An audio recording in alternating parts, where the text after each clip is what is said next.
Hello students, welcome to Pragati Mantra classes. My name is Shivangi Agarwal and I'm your mentor for upcoming TET examinations. So students, कल तक हम लोगों ने अपना देख लिया था नॉर्थ वाला पार्ट, पूरा ईस्ट वाला पार्ट हम लोगों ने कवर अप कर लिया था अपनी वीडियोस में। और आज हम चलेंगे अपने सेंट्रल इंडिया की तरफ, यानी कि जो हमारा मध्य भारत है उसकी तरफ चलेंगे, और जो हमारा पश्चिम भारत और दक्षिण भारत की तरफ, वहाँ की सारी हम पहाड़ियों के बारे में देखेंगे, उनकी सारी पर्वत श्रृंखला के बारे में पढ़ेंगे। प्लस हम उसमें ये भी देखेंगे कि कौन से राज्य में कौन कौन सी हमारी जो इम्पोर्टेंट हाईएस्ट पीक्स हैं वहाँ की, वो कौन कौन सी मिलती हैं, तो उन सब के बारे में आज हम देखेंगे। तो स्टार्ट करते हैं। अब हम कल हम लोगों ने नॉर्थ का और ईस्ट का देखा था, आज हम शुरू करते हैं अपना वेस्टर्न पार्ट। वेस्टर्न पार्ट यानी कि जो हमारा कौन सा पार्ट है, अरावलीज वाला पार्ट है, वो वाला पार्ट हम शुरू करेंगे। तो अरावली वाला पार्ट हमारा किस किस को कवर करता है, कौन कौन से स्टेट को कवर करता है, ये हमारा कवर करता है। थोड़ा सा गुजरात का पार्ट आता है, सारा नहीं, थोड़ा सा आता है, और फिर हमारा पूरा राजस्थान इसमें जाता है, एंड देन दिल्ली। अब अरावली को हिंदी में अरावली ही बोला जाता है, अरावली पर्वत श्रृंखला में यहाँ पे मिलती है देखने को। फिर गुजरात,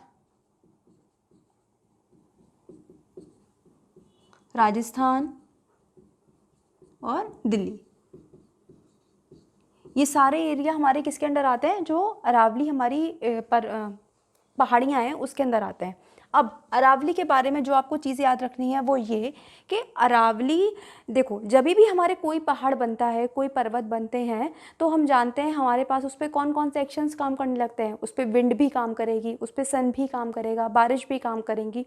अब आप सोच के देखो कि एक पहाड़ पहले ऐसा कभी था, ठीक है, एक पर्वत था, लेकिन अब क्या हुआ कि यहाँ पे हमारा है सन, ये हमारा सुंदर सा सन। अब ये सन क्या काम कर रहा है, ये सन इस पे एक्शन करेगा, विंड है इसके आसपास वो भी इस पे काम करेगी, बारिश हो रही है वो भी इस पे काम करेगी। तो होगा क्या कि ये जो हमारे पर्वत की हाइट है, माउंटेन की हाइट है, ये धीरे धीरे धीरे धीरे करके होने लगेगी कम, और जब ये कम होने लगेगी तो ये क्या बना लेगी, ये बना लेगी हिल्स, जिसको हम हिंदी में क्या बोलते हैं, जिसको हम हिंदी में बोलते हैं पहाड़ियाँ। ऐसा माना जाता है कि जो अरावली थे हमारे पहले, वो हमारे हिमालय से भी बड़े थे, लेकिन जब हम, ये तब की बात है जब हमारा इंडिया बन रहा था, उस टाइम की बात है, जब हमारी इंडियन प्लेट तिब्बतियन प्लेट से टकराने वाली थी, उस टाइम की बात है। लेकिन जैसे जैसे हमारी जो इंडियन प्लेट है वो हमारी तिब्बतियन प्लेटू से टकराई, उसके बाद जैसे जैसे हमारी इंडिया की फॉर्मेशन स्टार्ट हुई, तो क्या हुआ उस टाइम पे कि सन ने, बारिश ने, हवा ने, सब पे इन पर्वतों पे काम करना शुरू करा, और धीरे धीरे करते करते इन पर्वतों की हाइट हो गई कम। लेकिन अब जैसे कि मैंने आपको बताया, ये कब के पर्वत हैं, ये पर्वत उस टाइम के हैं जब हमारा इंडिया बना भी नहीं था।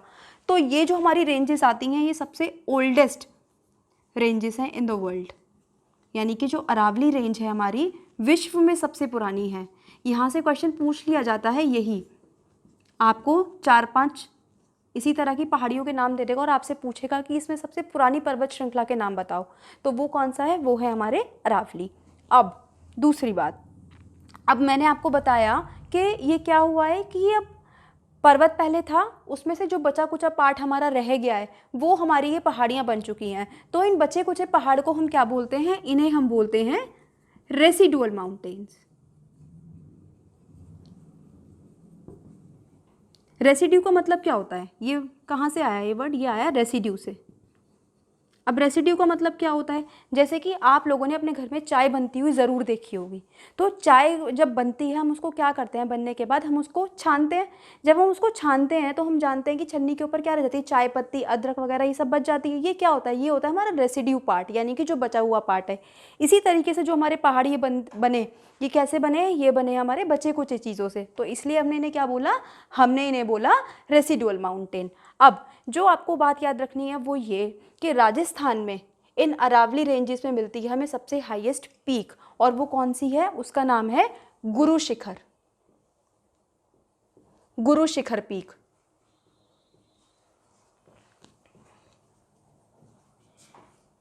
हिंदी में भी इसको इसी तरीके से लिखेंगे, गुरु शिखर चोटी। अब वो आपको किस तरीके से देगा क्वेश्चन, या तो वो इस तरीके से दे सकता है कि राजस्थान है, आपको 4 पीक्स के कोई भी नाम दे दिया जाएगा और आपसे पूछेगा कि इसमें राजस्थान की हाईएस्ट पीक बताओ, या फिर क्वेश्चन उल्टा भी आ सकता है किस तरीके से कि आपको वो गुरु शिखर का नाम दे देगा और आपसे पूछ लिया जाएगा कि बताओ ये कौन से स्टेट की हाईएस्ट पीक है। और ध्यान रखना इसकी जो हाइट है वो है 1722 मीटर, ये है इसकी हाइट। कहाँ मिलेगी हमें, ये मिलेगी हमें राजस्थान में। अब दूसरी बात, ये जो हमारी पहाड़ियाँ बनी, हमारे पहाड़ बने, ठीक है, ये हमारे कौन सी रॉक्स के हैं, ये हैं हमारे मेटामॉर्फिक रॉक्स के। अब अगर आपको मेटामॉर्फिक रॉक्स के बारे में पढ़ना है तो आपको मेरी लिथोस्फीयर वाली वीडियो चेक करनी पड़ेगी। मैंने वहाँ पे तीनों तरह की रॉक्स को अच्छे से एक्सप्लेन किया हुआ है, इसलिए हम इसकी एक्सप्लेनेशन में अभी नहीं जाएंगे। अब इन मेटामॉर्फिक रॉक्स में आपको क्या क्या देखने को मिलता है, इसमें आपको मिलता है मार्बल, लाइमस्टोन, यानी कि जो हमारे चूना पत्थर होता है वो सब हमें यहीं से राजस्थान वाले एरिया में आपने देखा होगा हमें सबसे ज़्यादा ये सब चीज़ें देखने को मिलती हैं। अब क्योंकि यहाँ पे हमें लाइमस्टोन बहुत ज़्यादा मात्रा में मिलता है, इसीलिए हमारी जो सीमेंट इंडस्ट्री है वो आपको यहाँ बहुत ज़्यादा मिलेगी, क्योंकि जो हमारी सीमेंट इंडस्ट्री होती है लाइमस्टोन उसके लिए एक रॉ मटेरियल की तरह काम करता है, यानी कि जो लाइमस्टोन होता है, चूना पत्थर होता है, ये सीमेंट फैक्ट्री के लिए कच्चे सामान की तरह काम करता है, इसीलिए आपको इस एरिया में सीमेंट फैक्ट्री बहुत ज़्यादा मिलेंगी। तो ये कुछ चीज़ें थी हमारी अरावलीज़ के बारे में, क्या क्या बताया, एक तो ये ओल्डेस्ट रेंजेस हैं, दूसरा ये रेसिडुअल माउंटेन है, तीसरा इसमें कौन सी रॉक्स है, इसमें मेटामॉर्फिक रॉक्स है, और इसीलिए आपको यहाँ पे सीमेंट इंडस्ट्री ज़्यादा मिलेगी। अब देखो मैंने आपको पहाड़ियों के साथ साथ बहुत सारी एक्स्ट्रा चीज़ें भी बता दी ताकि आपको ये सब चीज़ें याद रहें। और सबसे इंपॉर्टेंट चीज़ कि आपको ये ज़रूर याद रखना है कि गुरु शिखर में जो हाईएस्ट पीक हमें मिलती है वो मिलती है हमें गुरु शिखर पीक, जिसकी की हाइट कितनी है, जिसकी हाइट है 1722 मीटर्स। तो ये हमारा कवर होता है यहाँ पे अरावलीज़ वाला पार्ट। अब हम देखेंगे नेक्स्ट सेंट्रल एशिया की तरफ चलेंगे अब हम, जिसमें कि सेंट्रल एशिया में मेनली हमारा क्या आता है, हमारा आता है एमपी वाला एरिया, यानी कि मध्य प्रदेश वाला एरिया। मध्य प्रदेश को, क्योंकि जो हम ये मध्य प्रदेश है ये इंडिया के बीचों बीच है, इसलिए इसे हार्ट ऑफ इंडिया भी बोला जाता है, यानी कि भारत का दिल भी इसको बोला जाता है। क्यों बोला जाता है, क्योंकि ये इंडिया के एकदम सेंटर में आता है, बीचों बीच आता है। अब देखो इसका थोड़ा मैप ड्रॉ करने की कोशिश करती हूँ मैं।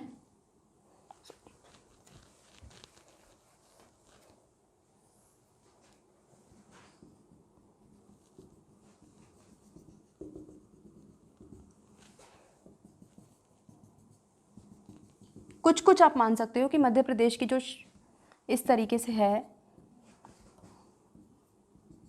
इस तरीके से कुछ कुछ हमारा मध्य प्रदेश आप जब मैप में देखेंगे तो आपको ये दिखाई देगा।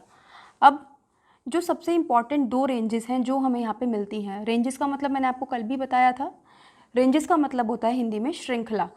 क्या श्रृंखला, क्या कि श्रृंखला ये कि जो पहाड़ियाँ हैं हमें वो बहुत सारी एक साथ एक लाइन में मिलेंगी आपको। कभी भी ऐसा नहीं होगा कि आपको एक पहाड़ अकेले खड़ा हुआ मिला है, नहीं, कभी नहीं होगा ऐसा। आपको बहुत सारी पहाड़ियाँ उसके छोटी बड़ी सब आसपास देखने को मिलेंगी। तो अब जो इम्पोर्टेंट पहाड़ियाँ हमें यहाँ पे देखने को मिलती हैं वो 2 पहाड़ियों की रेंजेस हमें 2 श्रृंखला मिलती हैं। अब वो कौन कौन सी हैं इनके बारे में देखेंगे। एग्ज़ाम में इनसे आपकी पोजीशंस भी पूछ ली जाती हैं। लास्ट टाइम यहाँ से क्वेश्चन पुटअप हुआ था, तो इसको बिल्कुल आप ध्यान से देखेंगे कि कहाँ पे मैं क्या क्या चीज़ें लिख रही हूँ। तो ये वाली जो आपकी रेंज है ये है विंध्यास, विंध्यास, विंध्याचल पर्वत भी जिनको बोला जाता है।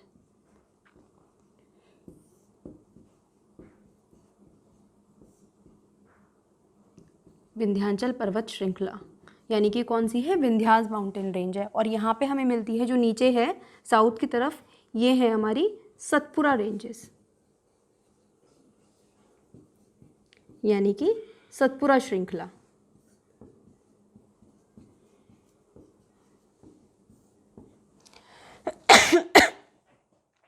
अब देखो ये वाला जो हमें पूरा आपको ये वाला रीजन मिल रहा है, ये है हमारा यहाँ पे लाई करता है मालवा प्लेटू।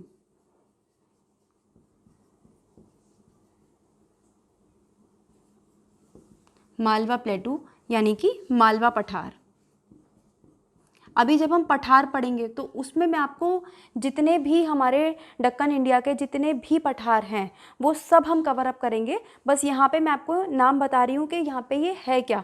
तो यहाँ पे ये आपको लाई करेगा मालवा प्लेटू। मालवा प्लेटू किस किस को सेपरेट कर रहा है, ये हमारा सेपरेट कर रहा है विंध्यास को और सतपुरा को।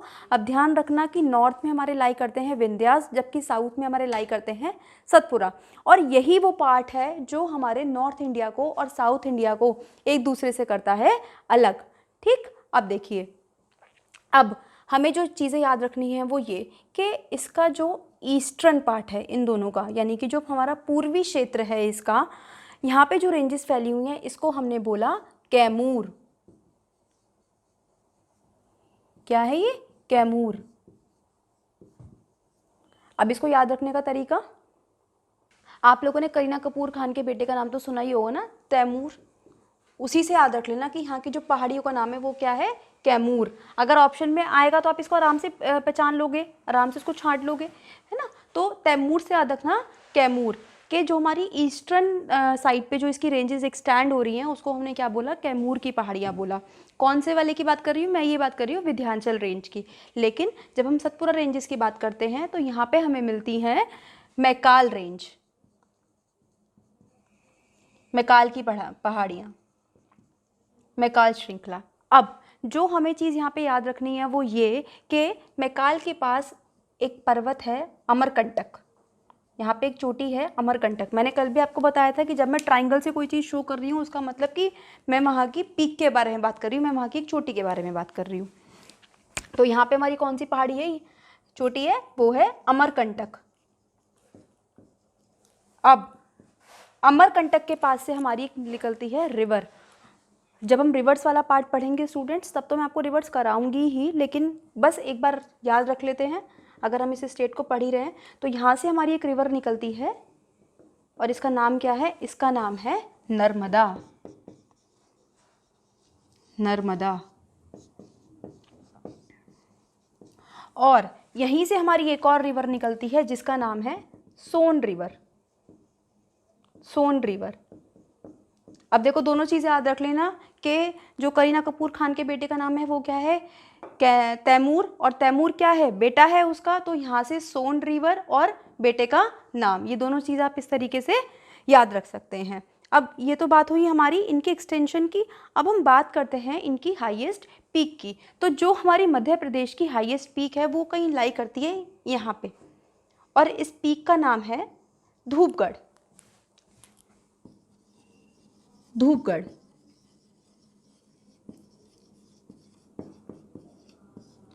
अब धूपगढ़ के पास ही हमारे पास एक जगह है जिसको हम बोलते हैं पंचमढ़ी। और यहीं पे बच्चों क्या है? यहीं पे है हमारे पास पंचमढ़ी बायोस्फीयर रिजर्व।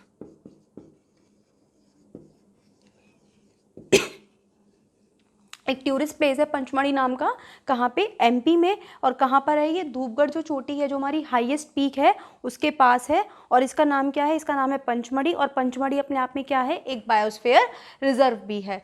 अब जो हमें बात याद रखनी है वो ये कि ये वाला जो हमारा प्लेटू है, इसके पास जो हमारा प्लेटू आता है ये है हमारे पास बाघेलखंड का प्लेटू।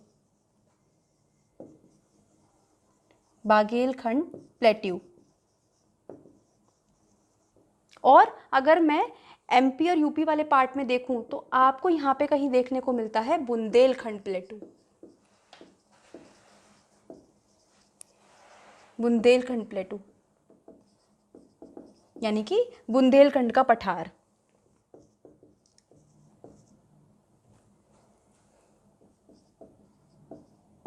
बुंदेलखंड पठार। क्योंकि हम जानते हैं हमारा जितना भी प्लेटू वाला रीजन है वो सारा हमारा सेंट्रल इंडिया में या फिर हमारा साउथ इंडिया में लाई करता है, इसीलिए यहाँ पे आपको इतने सारे प्लेटूज देखने को मिलेंगे। ठीक, अभी ऐसे ही जैसे यहाँ पे बुंदेलखंड है, बाघेलखंड है, यहाँ मालवा मिला, यहाँ हमें मिलता है मेवाड़ प्लेटू।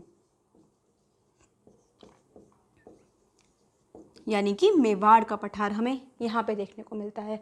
तो इस तरीके से था ये हमारा पूरा एमपी का। एमपी में हमने दो तरह की रेंजेस पढ़ी, कौन कौन सी, विंध्यास रेंजेस और सतपुरा रेंजेस। विंध्यास के हमने ईस्टर्न एक्सटेंशन को बोला कैमूर और सतपुरा के ईस्टर्न एक्सटेंशन को हमने बोला मैकाल। अब जो हमारी एमपी की हाईएस्ट पीक है वो कौन सी है, वो है हमारी धूपगढ़। और धूपगढ़ और ये कौन सी पहाड़ियों से मिलती है, ये हमें मिलती है महादेव हिल्स, यानी कि महादेव की पहाड़ियाँ। और उसकी जो सबसे ऊंची चोटी है वो क्या है, वो है धूपगढ़। धूपगढ़ के पास ही आपको एक बायोस्फीयर रिजर्व मिलेगा, एक जगह मिलेगी जिसका नाम है पंचमढ़ी। तो यहाँ पे हमारा कंप्लीट होता है सेंट्रल इंडिया का पार्ट। अब हम इसके बाद चलेंगे अपने साउथ इंडिया वाले यानी कि दक्षिण भारत की तरफ। तो वेस्ट इंडिया में हम जानते हैं, हमने राजस्थान और दिल्ली वाला एरिया हमने पूरा देख लिया। अब हम देखेंगे इसमें थोड़ा सा गुजरात वाले एरिया के बारे में बात करेंगे और जो हमारा महाराष्ट्र वाला एरिया है, गोवा वाला एरिया है, उसके बारे में हम बात करेंगे। अब देखो यहाँ पे हमारा आता है गुजरात स्टेट, ये वाला हमारा पूरा आता है महाराष्ट्र रीजन, और यहाँ पे एक छोटा सा है गोवा। ये वाले स्टेट आपको देखने को मिलेंगे। अब ये वाला जो हमारा पार्ट है इसको हम क्या बोलते हैं, इसको हम बोलते हैं वेस्टर्न कोस्टल प्लेन्स, यानी कि पश्चिम तटीय मैदान। और इसी तरीके से अगर मैं बात करूं तो ये होते हैं हमारे ईस्टर्न कोस्टल प्लेन्स, यानी कि पूर्वी तटीय मैदान। अब देखो, अब जो आपको चीज़ें याद रखनी है वो ये कि गुजरात में हमें एक तरह की स्पेशल रेंज देखने को मिलती है। हमें कौन सी मिलती है, यहाँ पे मिलती है हमें गिर रेंज। अब इसको आप ऐसे ही याद रख लेना, जी से गुजरात, जी से गिर रेंज। और दूसरा गिर रेंज क्यों, क्योंकि यहाँ पे एक स्पेशल तरह के हमें लॉयन मिलते हैं जो कि हमें मिलते हैं गिर फॉरेस्ट में, गिर लॉयंस। ठीक, तो वहाँ से हम याद रखेंगे यहाँ पे हमें कौन सी रेंज देखने को मिलेगी, यहाँ से हमें देखने को मिलती है गिर श्रृंखला।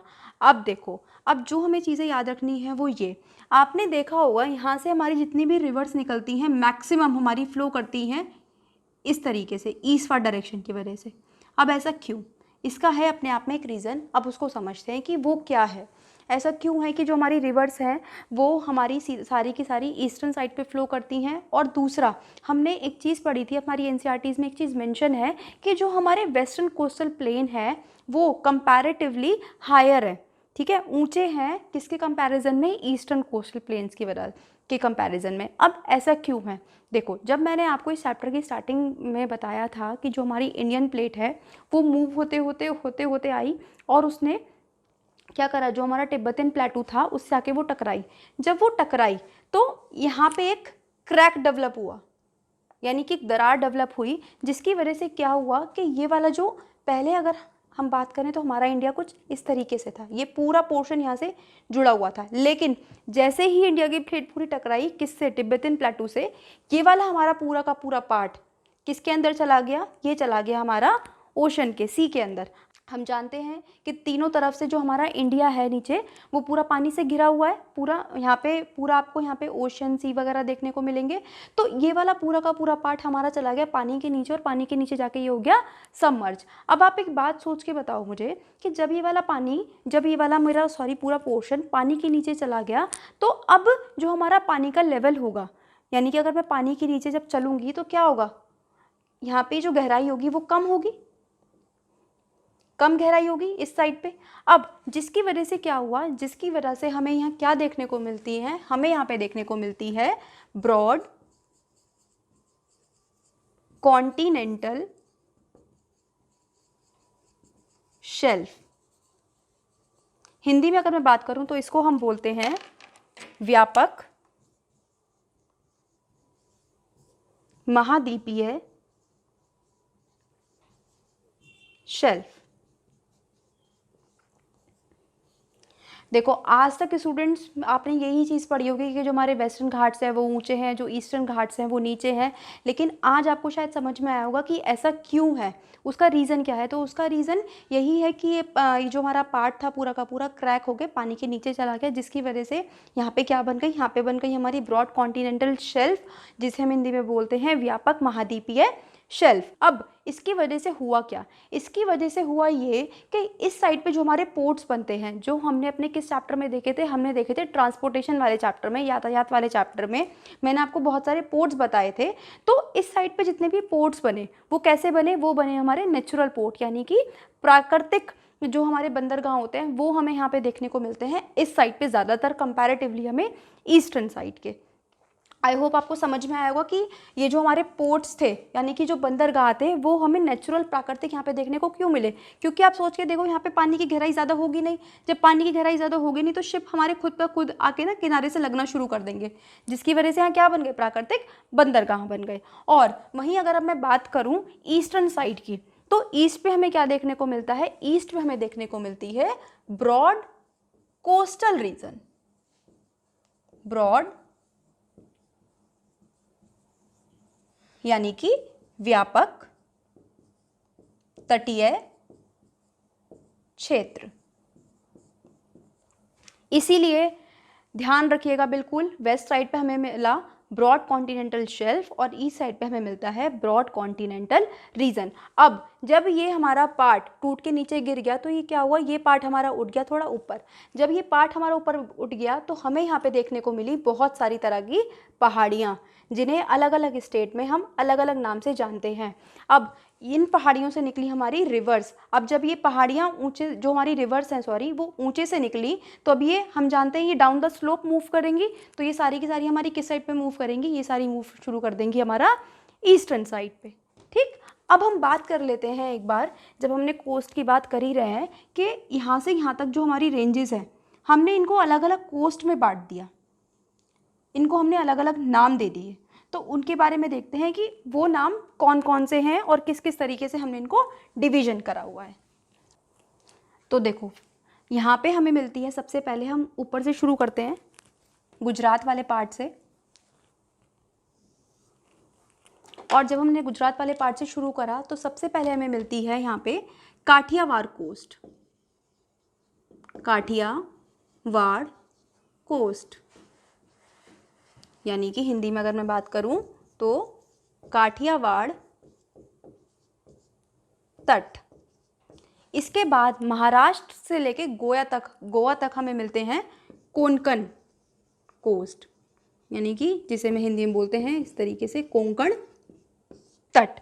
वहीं अगर मैं बात करूं गोवा से लेकर कर्नाटका तक की, कर्नाटका को मैं शॉर्ट फॉर्म में लिख रही हूँ KTK, यहाँ पे हमें देखने को मिलता है कन्नड़ कोस्ट,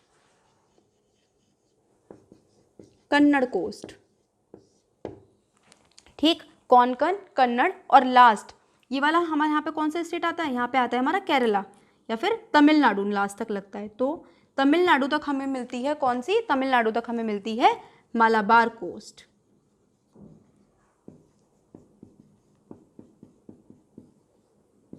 इस तरीके से हमारे जो वेस्टर्न कोस्टल हैं वो डिवाइडेड हैं। सबसे ऊपर हमें मिला काठियावाड़, फिर हमें मिला कोंकण, फिर कन्नड़ और मालाबार। ठीक, और यहीं अगर मैं ईस्टर्न साइड पे बात करूं तो यहाँ पे हमें कौन से मिलती है, यहाँ पे हमें मिलती हैं आंध्र प्रदेश तक, तमिलनाडु से आंध्र प्रदेश तक, और यहाँ पे मिलती है हमें कोरोमंडल कोस्ट,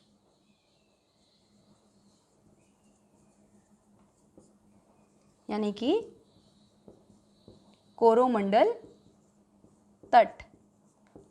अब यहाँ पे क्वेश्चन किस तरीके से बनेगा, क्वेश्चन आपको इस तरीके से बन सकता है कि यहाँ पे या तो आपको कोस्ट का नाम दे दिया जाएगा और वो पूछेगा कि जो कोंकण कोस्ट है वो कौन से स्टेट के बीच में बनते हैं, कौन कौन से स्टेट उसमें कवर हो जाते हैं। सेम ऐसे ही वो किसी भी कोस्ट के लिए पूछ सकते हैं, या फिर उल्टा क्वेश्चन क्या बन सकता है कि भाई ये बता दो AP से लेके तमिलनाडु तक जो हमारी कोस्ट लाइन है उसको हम क्या बोलते हैं, तो उसको हम बोलते हैं कोरोमंडल कोस्ट। तो स्टूडेंट्स आज की वीडियो में हम लोगों ने देखा अपना पूरा वेस्टर्न इंडिया का पार्ट, पूरा हमने देखा सेंट्रल इंडिया का पार्ट, और हमने क्या देखे जो हमारे नीचे की कोस्ट लाइन है वो किस तरीके से डिवाइडेड है। नेक्स्ट लेक्चर में हम लोग देखेंगे कि जो हमारे साउथ में माउंटेन्स हैं, जो हमें पूरी की पूरी पर्वत श्रृंखला मिलती हैं, वहाँ पे कौन कौन सी इंपॉर्टेंट पीक्स हमें देखने को मिलती हैं, उन सब के बारे में बात करेंगे। तो अगर आज का लेक्चर आपको पसंद आया हो तो इसको लाइक करना ना भूलें, हमारी वीडियो को शेयर करना ना भूलें ज़्यादा से ज़्यादा, और अगर आप चैनल पे नए हैं तो इसको सब्सक्राइब करना ना भूलें और बेल आइकन को प्रेस कर दें ताकि आपको सारे नोटिफिकेशंस टाइम टू टाइम मिलते रहें। प्लस अगर आपको इसकी PDF चाहिए तो आप डिस्क्रिप्शन बॉक्स में टेलीग्राम चैनल का लिंक दिया हुआ है, आप वहाँ जा सकते हैं और अपनी PDF ले सकते हैं। तब तक स्टूडेंट्स पढ़ाई करते रहिए, तैयारी करते रहिए। All the very best.